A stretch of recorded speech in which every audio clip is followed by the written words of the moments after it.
प्रसिद्ध कीर्तनकार थोर विचारवंत हरिभक्त परायण विठ्ठल बाबा मांडे वय वर्ष 91 यांचे आज निधन झाले।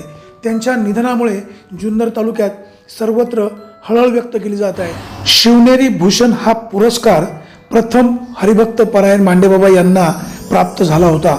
मांडेबाबा यांच्या निधनामुळे आज जुन्नर तालुका वारकरी संप्रदाय पोरका झाला आहे। मांडेबाबांच्या निधनाबद्दल शिरूर विभागाचे खासदार शिवाजीराव आढळराव, त्याचबरोबर जुन्नरचे आमदार शरददादा सोनवणे, विघ्नर सहकारी साखर कारखान्याचे अध्यक्ष सत्यशीलदादा शेरकर, राष्ट्रवादी काँग्रेसचे युवा नेते अतुल बेनके, शिवसेनेचे युवा नेते गणेश भाऊ कवडे, जिल्हा परिषद गटनेत्या आशाताई बुचके, डॉक्टर अमोल कोल्हे यांनी हळहळ व्यक्त केली असून मांडेबाबांच्या जाण्यामुळे जुन्नर तालुका एका थोर विचारवंताला, थोर हरिभक्त परायण व्यक्तीला मुकला अशा शब्दामध्ये आपल्या भावना व्यक्त केल्या।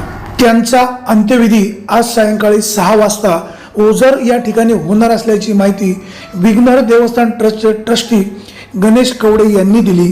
ब्युरो रिपोर्ट, विघ्नर टाइम्स।